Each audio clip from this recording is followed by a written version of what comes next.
Hello, my friend. Hmm. So nice to have you on my Hello. pod. Kristen and I got to meet in Austin when I was living down in that area, and I reached out through a Telegram group that we were both part of. I'm actually not on Telegram anymore. I lost my Oh, connection, and then I didn't really work very hard to get it back. So I'm not on it yeah. anymore. But we are a part of this really, and you probably are still part of this really beautiful, magical group of women.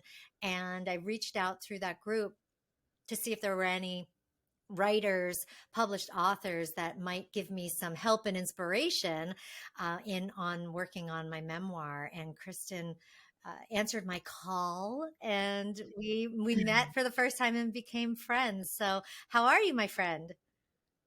I'm good. I'm good. And I think it's kismet too, because I don't always check that group.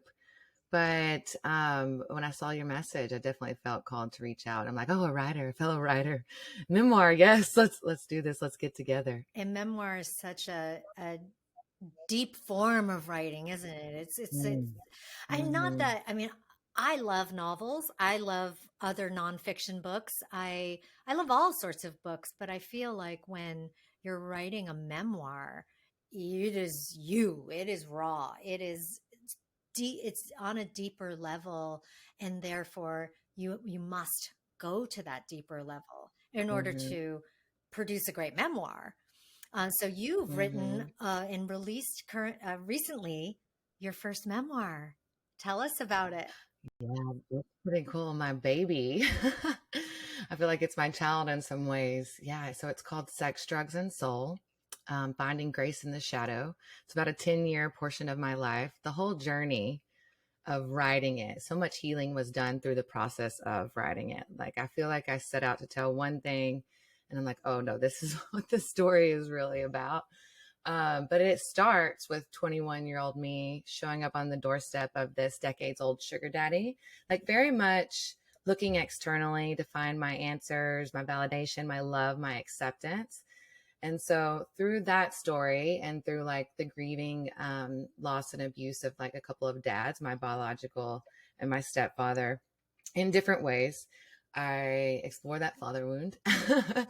But I tell you how I go on this adventure until I like hit, catalyst and initiation after initiation, to incite like this spiritual growth and seeking, and really to go on the journey with to find love and acceptance within myself.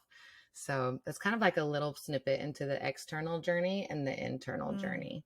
I love the title.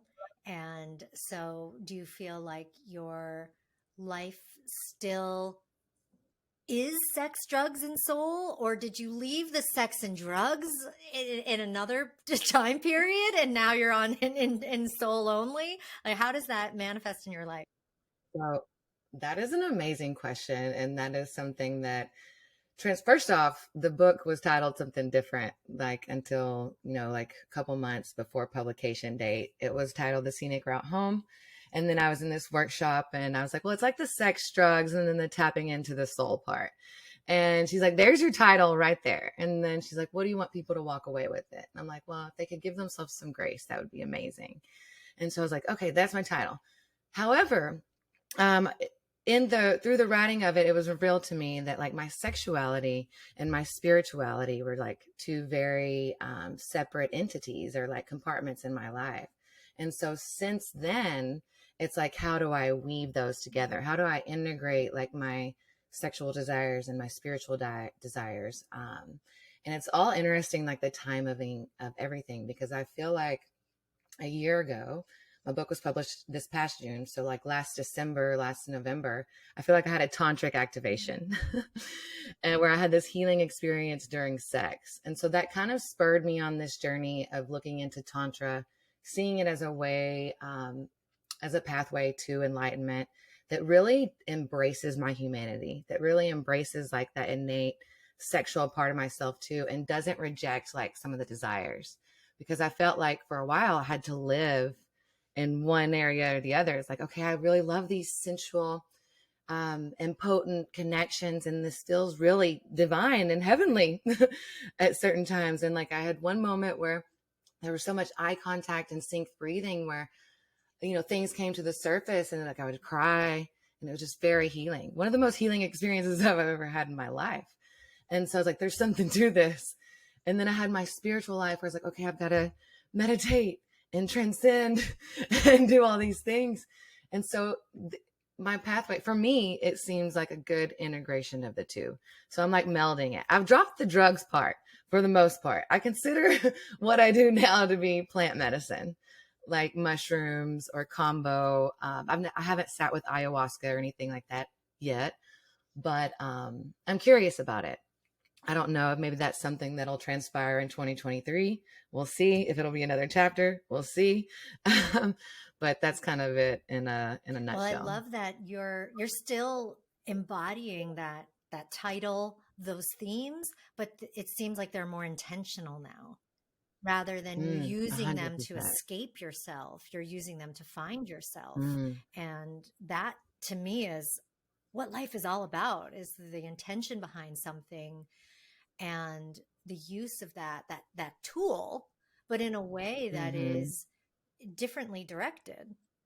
So now it's like, Mm-hmm. oh, you can say, oh, well, this drug, this combo, or the psilocybin is being utilized to tap into deeper levels of healing or to my spiritual self. And Mm-hmm.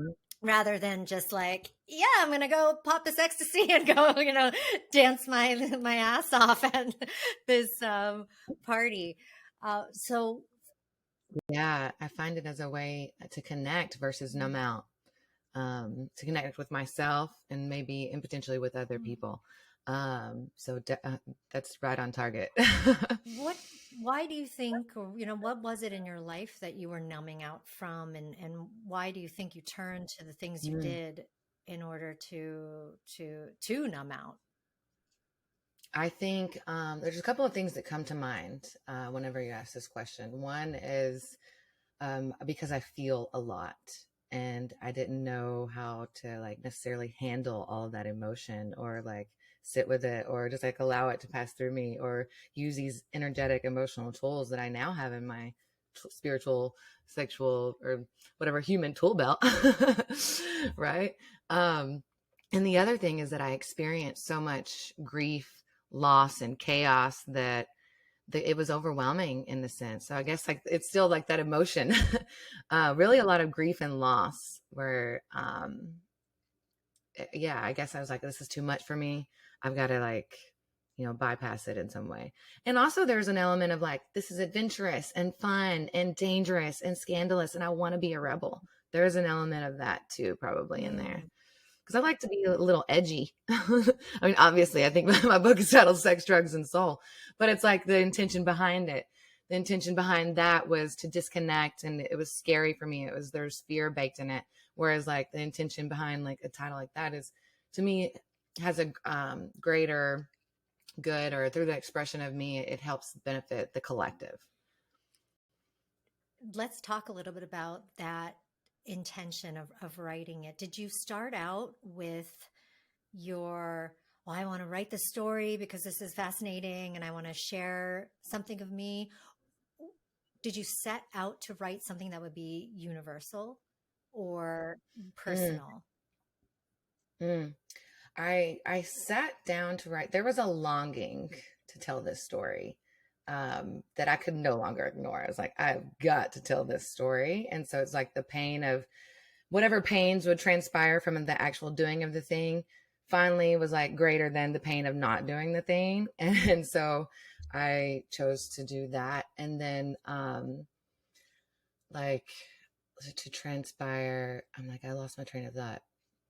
Well, just, Hmm. yeah, I mean, how did you weave the universal Oh, into? yes. Okay. Mm. I like no, I would very consciously sit down and like every morning I had like this routine before I would like have a writing session. And I don't know if some of that was like, okay, I'm gonna get to that session eventually. But it very much like I think primed my mind, my subconscious, my physical being too, because I would weave in different activities. Like I would have some physical exercise. I would journal and have affirmations, and I would like write out like I am a vessel for creative and spiritual awakenings. I've now amended that a little bit. I'm a vessel for creative, sexual, and spiritual Mm. awakenings. But just like very intentional with that. And there were some days when I would write and it would be, or like when I would edit and go back and look at it, there were times where it's like, I wrote this. It felt like it came from some other place. It felt like it was channeled or like some other message. Like the tense would change from like, I to we. And it felt, so some of those I kept in too, because it's like, okay, that was, I think, meant to be in the book that came from somewhere Mm. else, that I don't feel like, yes, I wrote it, but there was something that I can't quite tangibly point to. That's so. I've heard other writers and certainly other artists in general talk about that, the channeling of the artwork or the channeling of the work. And it is, I've experienced it myself too, of where I am not active in my mind at the moment of writing. I am, it's coming through rather than out of just me, the Mm, passing through me.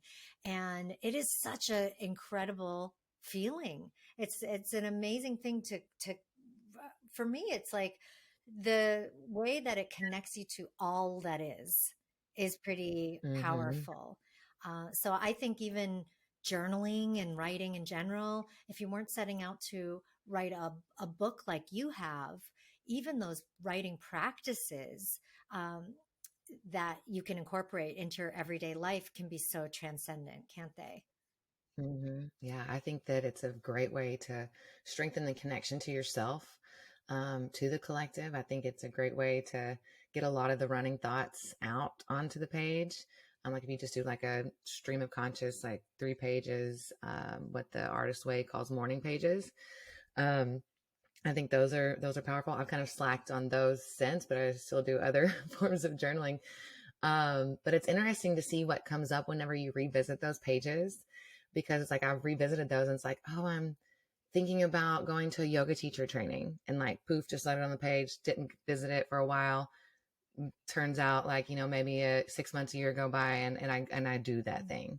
And so it's interesting, like kind of what rises to the surface and like maybe not even given like a big conscious acknowledgement. You're just writing it, but then when you revisit it, it has like a pretty cool lingering thing. I definitely see it as a form of meditation, because I feel like meditation in some ways that there's numerous avenues and paths, but one of them is like to be the observer of your thoughts. And so it's like whenever you're writing down things, you're observing your thoughts. And so I think that when it's like that flow, that's just another form of meditation. So you incorporate, you've mentioned now morning pages, which I used to Yeah. do religiously. That's Juliet from Julie Cameron's book, The Artist's Way. For anyone who's not ever picked that up, it's a phenomenal resource for opening up not only to your creativeness or creativity, but to Mm-hmm. your spirit. It really Oh. connects you Mm-hmm. deeply to the soul self. And Mm-hmm. so yeah, I used to do those religiously. And you mentioned that you also mentioned writing down certain types of affirmations or manifestations. What other Mm-hmm. types of journaling or writing activities do you do regularly, and where do they come from? Mm-hmm. Are they inspired? You just get this kind of divine, ooh, I'm going to write this affirmation down for myself, or do you have some other sources of inspiration and resources you've tapped Yeah. into? Yeah. As far as writing and journaling goes, I feel like that's been innately one of the things I leaned on. And like, I kind of suggest that people find like what jives with them to make it practical everyday sense. um, I love affirmations, and I've, looked into the subconscious a bit. So it's like, okay, well, how can I shift some like limiting beliefs, or how can I really believe and empower myself? So that's one way that I find affirmations to do. What I've been doing recently is I saw a video somewhere. I think it was like a TikTok, and it's called affirmations, where it's like you pose it in the form of a question. And so, and I say these aloud. I say these aloud and I journal them. And so like whether I'm on a walk and I'm expressing it or I'm driving, I'm like asking myself this question. Like one of them, I have it on a post-it note, like on my screen back here. So that's why I look over there. But it's like, why am I so abundant? And I feel like whenever you could ask that, or you could ask, why do I always meet the right people at the right time? Why am I so full of creative inspiration? And I feel like that there's something to do with like the science and maybe the reticular activating system of the brain. I'm not that person, but I feel like there's someone that can put the language and science to it. That it's looking for the answers after you ask yourself the question. And so I find myself like, after I've asked myself that question, why am I so abundant? Receiving a different opportunity, a new client coming in, someone buying my coffee, like just little things like that. And then whenever I take notice of those things, it goes over to like my gratitude list.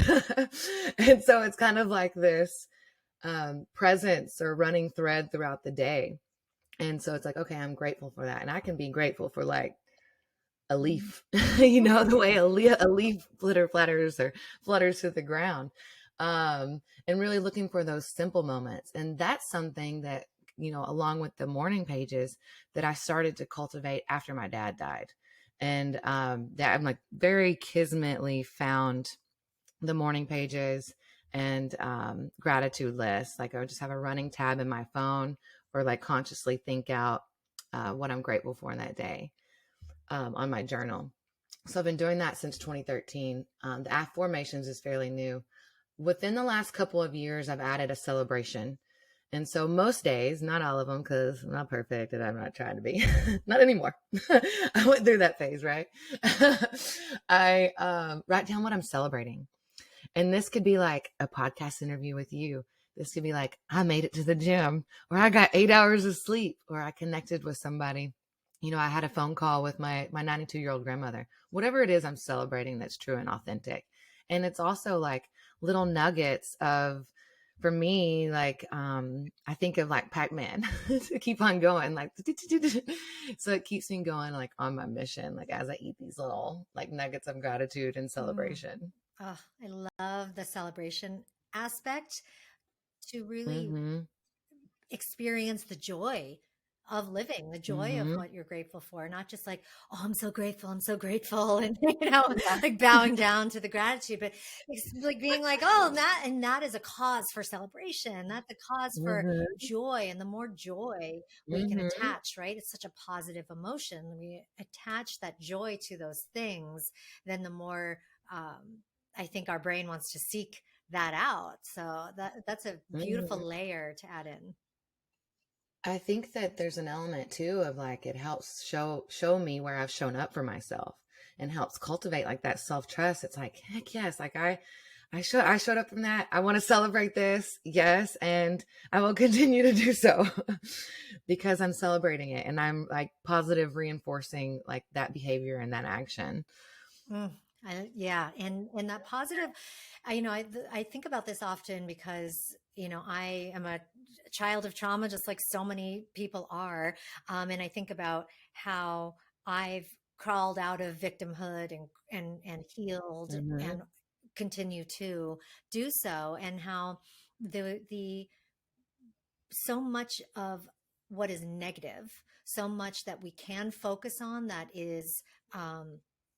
Like you were talking about your affirmations. I mean, when coming from trauma or negative situations, our affirmation, or maybe it's a deformation. I don't know, but it is, you are Mm-hmm. asking those same things, but Mm-hmm. in a negative way. You're like, oh, why am I so stupid? Or Mm-hmm. why does this always have to happen to me? Right. And Yeah. that Ooh. practice that you've employed, and I started to do that when you told me about that one when we met one time, and you showed me the things you're writing down. I was like, oh, what a cool way to write down affirmations, and a different way to trigger your brain, your nervous system into seeking and looking for the answers, because we'll Mm-hmm. look for them if it's negative, right? We're going to look for Mm-hmm. all the ways we are stupid. If we're asking ourselves that question, Mm-hmm. why am I so stupid, Yeah. right? So And I want to prove myself right with the good things. Exactly, right? That's a powerful distinction that you Mm, made, that you're about the asking yourself questions in a negative sense versus positive. yeah. Wow, that's good. That's clarity. Thank you. And so the practice that it takes to go in the different direction, right? To create the new neural pathways, if you want to talk about it from like a neuroscientific standpoint, it's like we've got to practice these things because we spent so Mhm. many years practicing, even if we weren't consciously practicing them, we were out of our own coping and out of our own survival and out of our own the ways that we were taught from other people in our life, right? So now we get to practice all of these new ways, but that means the word practice. That means we are putting Mm. in the work. And when I met you, Mhm. I saw this person who was putting in the work. You came with your Mm. journal, you came with your tablet. When we were talking, you were showing me things that you had just done that morning, or you were talking about how you had just come from a uh, Mm. yoga class or from the sauna and did some self-care and work there, and that kind of daily Mm. practice to me in the past, my past self, my resistant and avoidant self would have called those things indulgent, or Mm. that's, yeah, I guess indulgent is the best word. We could say, oh, it's luxurious, whatever. But Mhm. now I see them, and through people like you and the people that I see doing, practicing these things every day, as necessary. Mhm. So, what else Like, in I feel your like life yeah. do you do on the daily that is Mhm. necessary for your not only survival but your thrival and your whole, you being the person you want to be and living your best life? Yeah, first off, thank you for seeing Mm. me. That really touched me. I would say that I still at times will go into like a rut, right? Like a expansion, contraction. And so for me, it's like now I know that I can go to this activity like as simple as like going outside for a walk and listening to some affirmations. Ray Lewis has these affirmations for greatness that sometimes I'll just like listen to like two or three times just like to get me going. Um, so some kind of movement in some way, usually, whether that's yoga, a walk, a dance. I'm leaning more into dance and flow and finding that. I don't do this daily, but I do this probably once or twice a week, and that's go to the sauna. Like I love the sauna. It's an infrared sauna. Um, so it's like just sitting in some of the uncomfortable. I take my journal in there, and just talk to myself. Sometimes I'll sensually touch myself, like as far as like I'm touching my arms. I forget that there's gonna be on video too, but like I'll like, you know, just consciously sensual connect with my senses and touch. And I feel like so much self-love can be conveyed to the body through that and by slowing down and savoring it. So sometimes in the sauna or with a dry brush at home, I'll like go over my body and I'll be like, okay, calves, I love you. Mm. Thanks for holding me up all damn day. Or, okay, knees, you're really great at helping with my mobility. And so it's helped kind of rewrite and reframe like any negative body images or like body associations or self talk. Because sometimes I would look in the mirror and be like, my hips, they're like a little wide. But now it's like, no, they're like curvy, but yes, they're like feminine and it feels like more of like a goddess womanly energy, right? So it's been helpful in that for sure. So I definitely would say sensual touch, sauna, sweating it out. At the sauna I go to, they have chromotherapy too. So it's like you can change it to red light, or they have like this little sign with like which light, and what it does or is supposed to act towards. And I feel like it's like kind of coordinated with some of the chakras and whether it's like for a skin ailment or something like that. So that's been in there too. Um, I love recently it's been like community activities and like some of the tantra things. I just went to the Austin Tantra Festival, and there was some really cool like meditative or like collaborative meditative practices. So we're just breathing and sounding, and I mean it's just like, whoa, the amount of life force energy that I felt. And I was like, there's something to this. I feel a little bit like he used this example in the workshop, or like he's like, we don't send out tantra missionaries, but I kind of feel like I am one, like chatting with you or chatting with my friends. And I'm like, this is amazing. So really leaned into that too. So yeah, tell us more Um, about Tantra, because I think most people, when they hear Tantra, they just picture mhm. people in these like crazy positions having sex in like all sorts of random positions. And that's, the Yeah. narrow view that I think a lot of people have. So Mhm. tell us what Tantra means to you and how you've For experienced it. me, yeah, for sure. I would say that Tantra can be a way of life, a way of being, a way of making everything in life divine and sacred.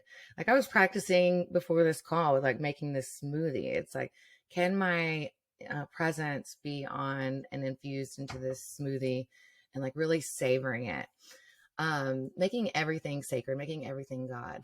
And I took a what is Tantra workshop there with Kat Fleming.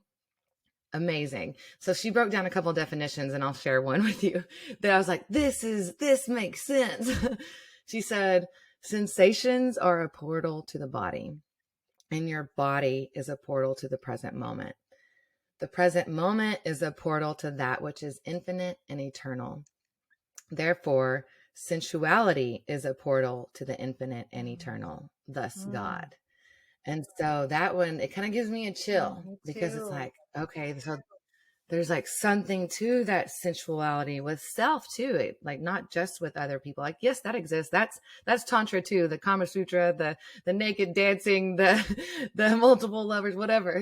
Yes, that's tantra. But also, you can be very tantric with yourself. You can be very tantric as an approach to life.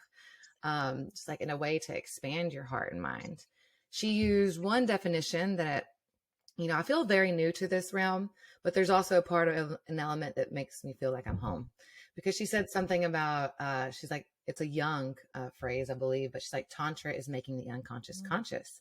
And I had that moment, or I heard, that definition. And then the next day I woke up crying because I was like, wow, I have been doing that part for a while. So there's that element that feels like home is like, and it doesn't deny me my mm, humanness. And so it was just very much like a resonance. Um, but I would say like anything can be tantra, like yoga, anything like activating your presence. Um, like, yeah, eye gazing. mhm. Yeah, you were saying you um, did that as part of a workshop, the eye gazing. oh, yes. And it sounds like there's memes and like jokes about it now, like, let's eye gaze. But it really is. And someone mentioned over the weekend that, yes, you're looking into the eyes of another, but it's also, can you look into the eyes of another and see yourself like mirrored back to you and like see like the oneness and the connection? Like I tend to believe that we're all the universe, God, source, however you want to call it, experiencing itself. So you're experiencing this version, this timeline, this timeline, in this representation, everything, and like I am experiencing another, and it's all like kind of this cool, playful reality, or it can be. It can also be like destruction and chaos Mm, and that kind of thing. And I think both need to exist in some mhm. ways. Do you feel like you can personally shift or control or just be influential in whether you are in chaos, destruction, negativity versus not? Like how much of your own Hmm. personal power do you feel you have? Mm. I definitely have tools now. So, say if I can't immediately shift it, I can at least come to a sense of peace with it. So, it's like if I'm in the heart of a chaos, if I can't see like the dots connecting, I'm like, I trust now that even if I can't see it now, I'll repeat this to myself. It's like, even if I can't see this now, all things work out for good. Even if I can't see this now, it's working out for good. And so that's really, really helped shift. And like my mom told me one thing once that I think was funny. I don't know if it's her original remark or not, but she said, when one door closes, another opens. It might just be hell in the hallway for a little bit. And and so just having a sense of impermanence, that also means that that chaos, that destruction is also impermanent. And so like it will pass. And then I have like the tools, that I lean on, sauna, energetic, emotional tools. So like if I really just need to get something out, like if there's like frustration or grief or anger that's just really wanting to be expressed through me, I'll lean on those. Just burn it up and start Yeah. anew. I love that. Have you Yeah. done any of the other on the opposite side of the temperature spectrum? Any of the cold plunge and entering into that kind of side of waking your consciousness? Yes, and I hate it. I am such like the warmth feels like it's caressing me, whereas the cold feels like it's shocking me. But I have gone like I've done this once where I went cold, hot. And that was pretty amazing. Like the energy I felt afterwards. I just can't seem to, or at least not yet. I won't say never, right? But I haven't used that consistently in my practice. I see the benefits of it. I can look at Wim Hof and like all these other people. I'm like, go for it. Right. And he uses the sauna But too. He'll use the heat to yeah. come kind of get back to a different get back the temperature. And I think they're so fascinating Mhm. to use the very elements of life to Mhm. reach these Mm. places in ourselves that the not only our connection to source but our connection to ourself to unearth trauma and to heal. It makes sense to lean on those kinds of elements, the elements that are provided for us here on earth. Are there other things, you've talked about writing and utilizing heat therapies and tantra, certainly. Are there any other practices that are part of your regimen or part of your daily Mm. life that are that have been super transformative for you?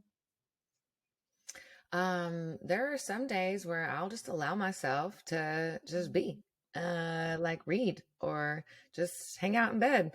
Or if I want to have a day like that, like giving myself a little grace where like I don't have to always be doing something. I'm okay in the interim too. Like I'm like really leaning into more rest. And like for me, I feel like I work best in creative spurts and I need a lot of downtime, solitude, rest. And so I used to feel guilty about that rest. Now it's like, if my body is calling for rest, I'm going to Mhm. listen to it. So it's like really cultivating, I guess, the self connection with the body. And it's like, what do you need? And how can I like help that need? How can I serve that need? And so some days it's like, my body's like, I want to rest and stay in bed and maybe I want to watch a show. Cool. Mhm. Necessary. Let's do that. So I'm more lenient with myself, more fluid and like listening, I guess, to what my body is signaling for. And I think that the more time that um, I do that, the more creative ideas arise. Or like this morning, I took what I would call a sacred shower, where I'm just like slowly going over my body instead of like, okay, what I gotta do today? Like, let me just shampoo and da da da. It's like, how conscious can we be taking a shower? Like, I'm like, okay, I'm gonna allow this. I'm gonna feel the water and allow it to run over me. Sometimes I'll think like, okay, all those worries are going down the drain. And I feel like sometimes when you speak into water, you can program Mhm. it. So sometimes I'll say things aloud and like, so I'm like, love, love, love, love, love, grateful, grateful, grateful. But also just being there with myself and allowing the water and just like taking my little loofah and going over my body with like whatever kind of cool eucalyptus shower wash I have, I find that I've had some ideas, some creative ideas come to the surface, of course, in the middle of the shower. So that's been another way of like, I guess, tapping into creativity. And so it's like, then I hop out of the shower and write it Yeah. down because I'm like, I don't want that to like sneak away or like slip away into the ether. Well, there's a new It's like, product oh, okay. for us to launch, a shower Yeah. journal. Oh, what is it? Oh, yes. A waterproof shower journal. Yes. I would totally use one of those. Yeah, the um, love that you just mentioned, that of allowing yourself to be. And it sounds like everything you've talked about and all the practices that you employ that do take practice, do take work, are a Mm-hmm. doing of something, lead you more to that intuitive knowing and to that place Mm-hmm. of just of being able to just be. And I think Mm-hmm. that that's the dance, right? The dance between the, well, I'm going to do these things. And if I'm more intentional in the things that I do, rather than spend 95% of your energy on doing, let's say, a job you hate, or a Mm-hmm. doing something just unconsciously, like, oh, okay, yeah, this is always how I've always done it, so I'm just doing that, and you're just in that unconscious state.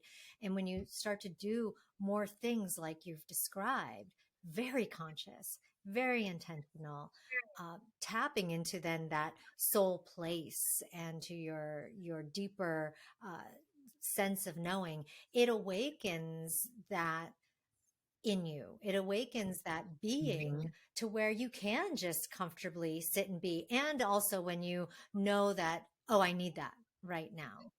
And so Mm-hmm. often, right, in Mm-hmm. our modern world, people aren't spending the time, or at least guilt free time, just Yeah. being and being in a Mm-hmm. moment. I was meeting somebody for, meeting, a lunch at, whatever it was going to be. And I was sitting there, and there was this gorgeous, beautiful tree in front of me in this courtyard. And I'm sitting there and I'm alone and, waiting. And, there's little tables of people talking. And the inclination is to grab your phone and be like, oh, let me, Mm-hmm. I could just go in here and look at something, take something in, even if it's something you think is positive. But I resisted that urge. And because I was Mm-hmm. like, look at this beautiful tree. And I just examined the tree. So, like you're talking about, of like examining a process or examining your body, examining something more deeply like that, just drops you right in, doesn't it? Mm-hmm. Yeah. That just our phones, man. And I will say, like, sometimes it's probably good to just like, we just need to like scroll a little bit, right? Maybe just like, maybe that feeds something. I don't know. Someone mentioned that at Tantra. They're like, sometimes we need that, just that little checkout period. I think it's like, in what ratio is that into the rest of the life that you're living, that you're Hmm. being?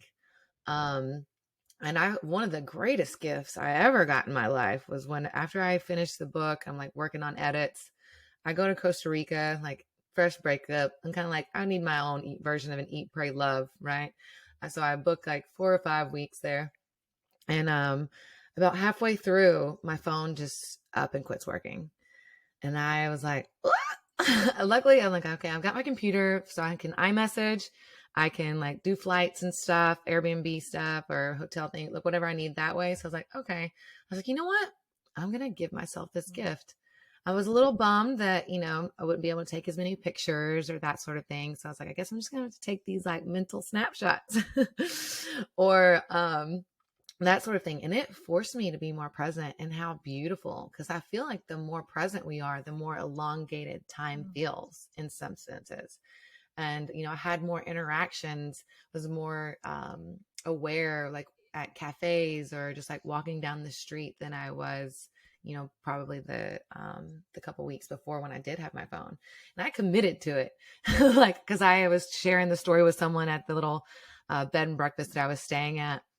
And a gentleman overheard me, and he's like, I have this extra phone that I have, that I use just for pictures. He's like, do you want this? He's like, you can. And I was like, you know what? I'm committed now. I'm like, I don't know when in my life I'll be able to take 2.5 weeks phone free. So I'm gonna stick it out. But thank you. Oh, well, I love those angels that come in to kind of test you. Yeah. Like, Yeah. hey, what do you think of this? What a beautiful time period that must have been. Now, did you take from that experience, and did that change your when you got back, and your regular your daily life once you got back Day to to the day. States? Yeah. I would say more conscious presence. I feel like presence and intention is so big, right? Like some of like the different healing modalities that I've experienced, whenever I look back, whether I've experienced it or I've been like a facilitator for it, I can, it seems to be the common thread, like the level of grounded presence and the intention behind the interaction or the engagement, right?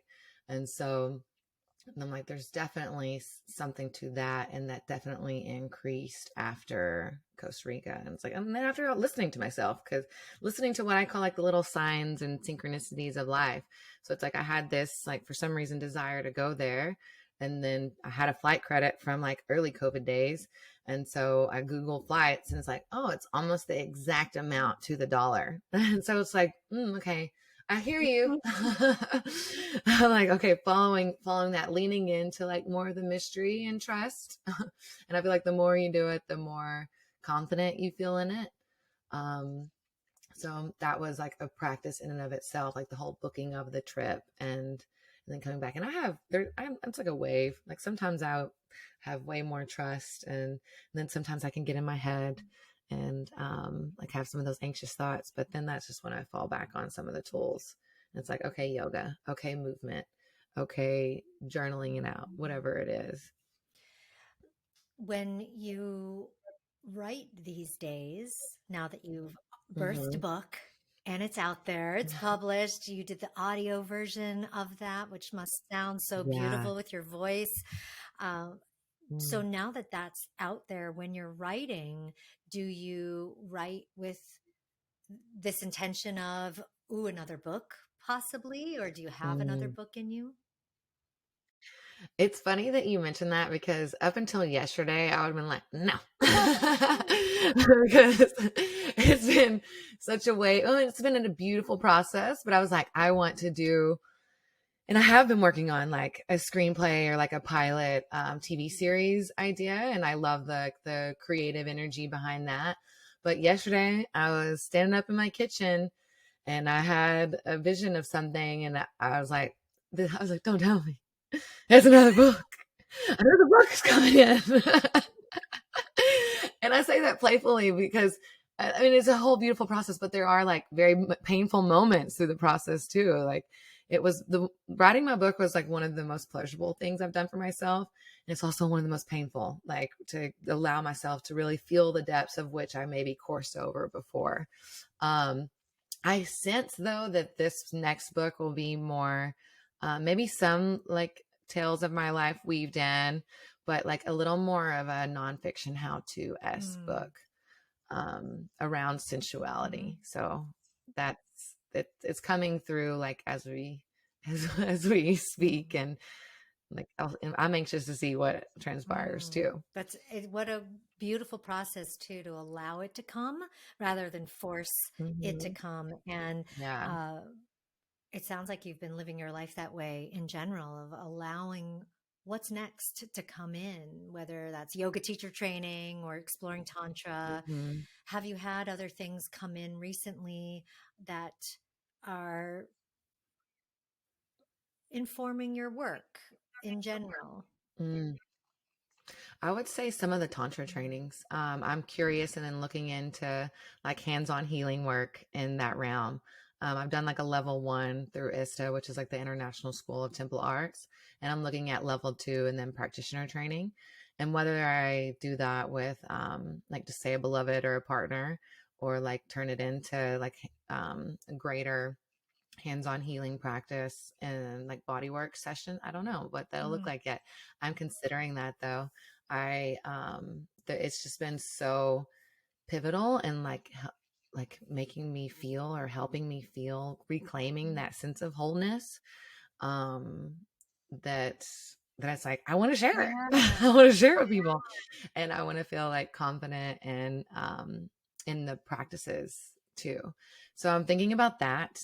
And I have a healthy curiosity. Like I'm doing my podcast, so I'm like talking to all these different people and like getting creative ideas and sharing creative ideas. I am doing, I have a like weekly or every other week creative call with a friend of mine that's in London, and she's writing a script right now. So we're just like checking in. We'll give each ourselves homework, and then we're like accountability buddies, and what we do for before the next call. So she's been like my pages accountability for like the screenplay script idea that I have that could be fun. And because I really sense that like we're born from this beautiful act, and if I can help alleviate shame around it and empower people with their sensuality, and that to me that's a big piece of healing. Or like I feel like I'm here to help rewrite the narrative around certain sexual professions or certain uh, just sex in general, from being this taboo to like helping it be more accepted. And yeah.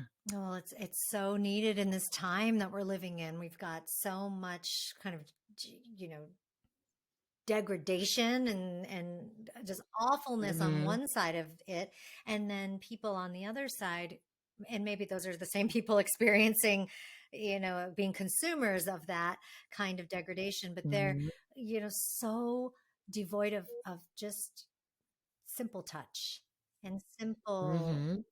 tapping into their own, like you were saying, sensuality of being able to, feel themselves.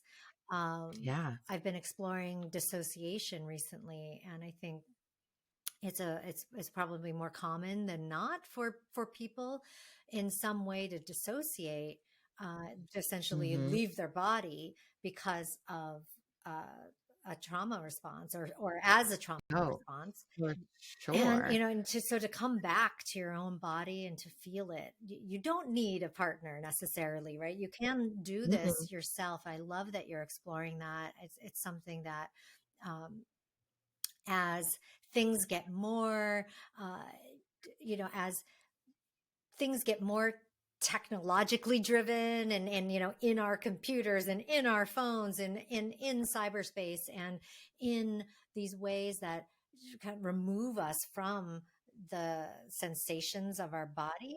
Mm-hmm. I feel like there's going to potentially be even more loneliness, more voids Mm-hmm. created, more of that loss of actual connection to that deepest part of self and to source, then, because we are removing Mm-hmm. all of Yeah. those pathways. So I love that you're going to explore that work. What a beautiful calling to come through. Mm-hmm. And I think that, yeah, like you said with the screens, it's like I feel like we're all hungry, or maybe not all, but I have definitely felt it before where I was longing, and I'll speak for myself, deeply yearning for that connection and intimacy, first and foremost with myself and then with others. And so it's like I can only sense that, like, as things advance and like, AI or whatever, the need to Mm. connect with self and like bridging that gap. I had a friend recently who told me, he's like, I realized in like all of my interactions with people, he's like, it was kind of like I was at the fair and I could have whatever I wanted, and I wanted cotton candy, but cotton candy is only good for like a few seconds or maybe like a minute or so. And then he's like, I didn't want any more. And then he goes, what I really want is protein. He's like, I want that juicy, intimate, like deep connection. And I was like, I'm like, you are onto something there, brother. I'm like, that is so true. And so I feel like more and more people are or will be waking up to it, and hopefully we'll see it as a portal to connect them to themselves and to the Mm. divine. Well, which is not separate from us, which I think so. It's like, so I think like being separate, even in when I said it like that, it was like, oh, that kind of still like puts it in a way or phrases in a way where it's separate when it's like really, it is, we're that the being separate is the part of the illusion, I think. Mm-hmm.